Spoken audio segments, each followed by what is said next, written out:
Hello दोस्तों, स्वागत है आप सभी का। दोस्तों, प्रीवियस एपिसोड में हमने डाइस के कुछ बेसिक कॉन्सेप्ट को समझा था और आज के एपिसोड में हम कुछ क्वेश्चंस करने वाले हैं जो रिलेटेड है डाइस से।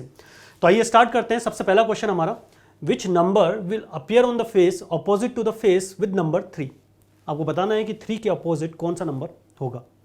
तो अब यहाँ पर हम कौन सा रूल लगाएंगे। अब आपको पता है 3 यहाँ पर कॉमन नंबर है। अब 3 हमारा यहाँ पर कॉमन नंबर है, 3 कॉमन नंबर है।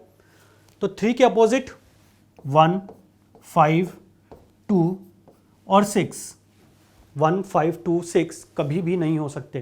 क्यों नहीं हो सकते 3 के अपोजिट? क्योंकि ये इसके एडजेसेंट में है और जो नंबर इसके एडजेसेंट में है वो कभी भी इसके अपोजिट तो नहीं होगा। तो कौन सा नंबर बाकी है अब? 1 से लेकर 6 तक कौन सा नंबर बाकी है? 4।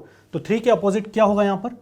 4 होगा, यानी कि हमारा फर्स्ट ऑप्शन यानी कि ए ऑप्शन।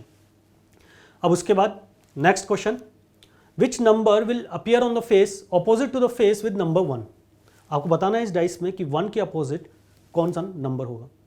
अब क्वेश्चन वही है, डाइस वही है, बस आपसे नंबर अलग पूछ लिया। तो यहां पर कौन सा रूल हम यूज करेंगे? हमारे पास कॉमन नंबर है 3।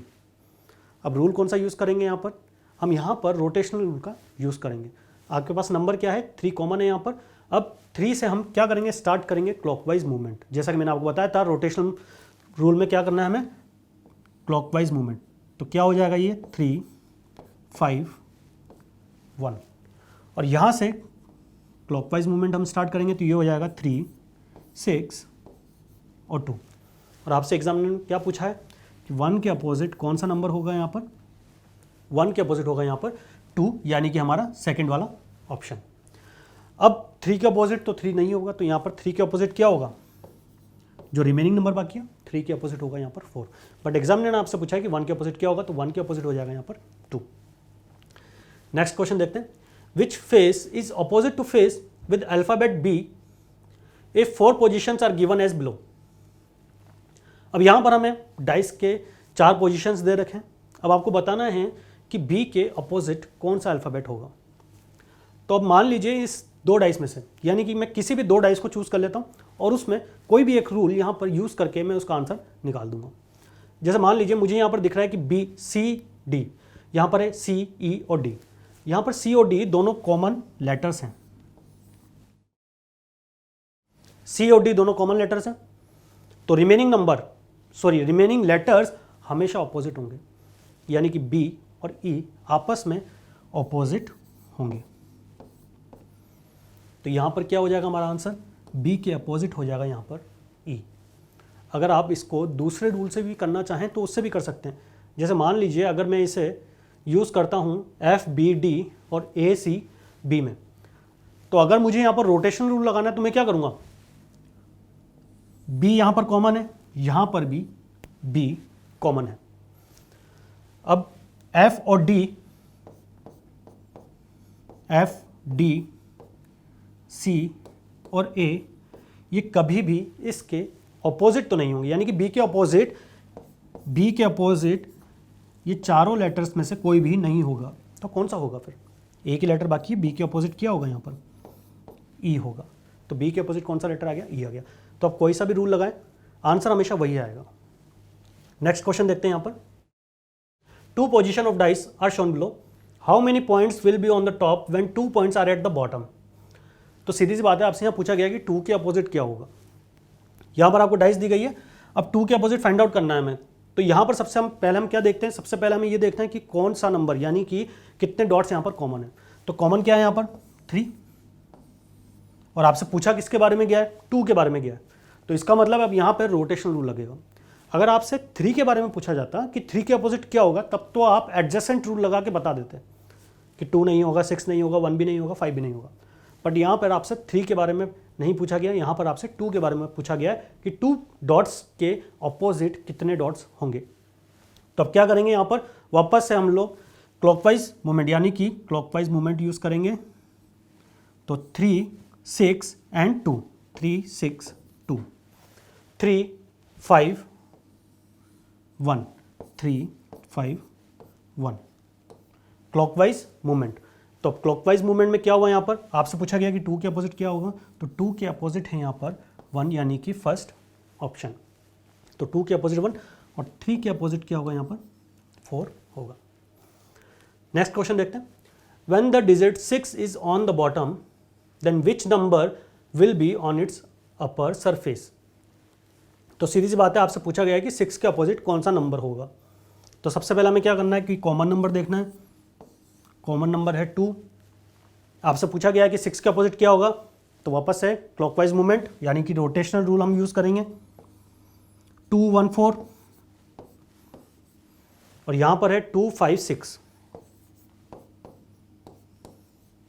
2 5 6 और आपसे क्या पूछा गया है कि 6 के अपोजिट क्या होगा, तो 6 के अपोजिट होगा यहां पर 4। तो हमारा आंसर हो जाएगा यहां पर बी यानी कि सेकंड ऑप्शन। और 2 के अपोजिट क्या होगा यहां पर, 2 के अपोजिट हो जाएगा यहां पर 3। तो इस तरह से हम इस क्वेश्चन को यहां पर सॉल्व कर सकते हैं। अब नेक्स्ट क्वेश्चन देखते हैं, the figure given on the left hand side in each of the following question is folded to form a box, choose from the alternative 1 2 3 4 that is similar to the box formed. यहां पर left hand side में आपको diagram दे रखा है, open dice दे रखी है और यहां पर इसके 4 ऑप्शंस आपको दे रखे हैं। अब ओपन डाइस में मैंने आपको बताया था कि हम एलिमिनेशन मेथड का यूज करेंगे। तो यहां पर सबसे पहले हम ये फाइंड आउट करेंगे कौन से सरफेसेस आपस में अपोजिट होंगे। तो ये दोनों सरफेस आपस में अपोजिट होंगी, ये दोनों सरफेस आपस में अपोजिट होंगी और ये रिमेनिंग सरफेसेस आपस में अपोजिट होंगी।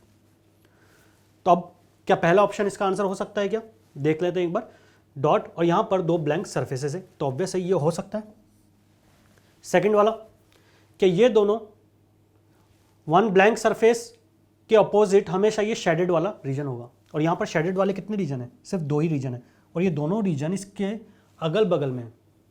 जबकि होना क्या चाहिए था, होना ये चाहिए था कि वन शेडेड पोर्शन इस डॉट के अपोजिट होना चाहिए था। तो इस डॉट के अपोजिट एक शेडेड पोर्शन यहाँ पे नीचे होना चाहिए था, बट यहाँ पर नहीं है, यहाँ पर तो दोनों अगल बगल में। इसका मतलब ये सेकंड ऑप्शन तो बिल्कुल भी नहीं हो सकता। क्या थर्ड ऑप्शन पॉसिबल है, 1 डॉट इसके बगल में एक एडजेसेंट वाइट और एक शेडेड पोर्शन, यस ये वाला पॉसिबल है। फोर्थ वाला क्या पॉसिबल है, दोनों शेडेड पोर्शन अगल बगल में और इसके अपोज यहाँ पर शेडेड में यहाँ पर वाइट कलर का सरफेस, तो ये भी पॉसिबल है। यानी कि 1 3 और 4 यानी कि तीनों, यानी कि हमारा डी ऑप्शन यहाँ पर सही होगा। 1 3 और 4 वाला यहाँ पर डाइस बन सकते हैं, जबकि सेकंड वाला कभी भी नहीं बनेगा। क्यों नहीं बनेगा, क्योंकि ये दोनों आपस में, यानी कि डॉटेड जो पार्ट है यहाँ पे डॉटेड सरफेस है उसके जस्ट ऑपोजिट में एक शेडेड पोर्शन होगा यहाँ पर। तो इस तरह से हम इसे फाइंड आउट कर सकते हैं। Next, which number will be appear on the face opposite to the face with number 6। तो 6 के ऑपोजिट कौन सा नंबर होगा। अब वापस से वही चीज, हमें सबसे पहले ये फाइंड आउट करना है कि कौन सा नंबर यहाँ पर कॉमन है। अब यहाँ पर 2 नंबर कॉमन है, 2 और 3, 2 और 3। तो अब यहाँ पर कौन सा रूल लगाएंगे, कॉमन रूल लगाएंगे। 2 नंबर कॉमन है, इसका मतलब सीधी सी बात है 5 और 6 आपस में हमेशा ऑपोजिट होंगे। तो 5 के अपोजिट 6 या 6 के अपोजिट 5। तो यहाँ पर हमारा आंसर हो जाएगा डी ऑप्शन, यानी कि 5 के अपोजिट 6। और आपसे पूछा गया यहाँ पे 6 के अपोजिट क्या होगा, तो 6 के अपोजिट हो गया यहाँ पर 5। तो इस तरह से हम क्वेश्चंस को यहाँ पर सॉल्व कर सकते हैं। ओपन डाइस वाले हमें एलिमिनेशन मेथड से सॉल्व करने हैं और बाकी क्वेश्चंस को तो आप तीनों रूल में से कोई भी एक रूल लगा के इसको ईजिली सॉल्व कर सकते हैं। तो दोस्तों, अगर आपका कोई सवाल हो तो आप कमेंट सेक्शन में कमेंट करके हमें बता सकते हैं। आज के लिए बस इतना ही, तब तक के लिए good bye and thank you.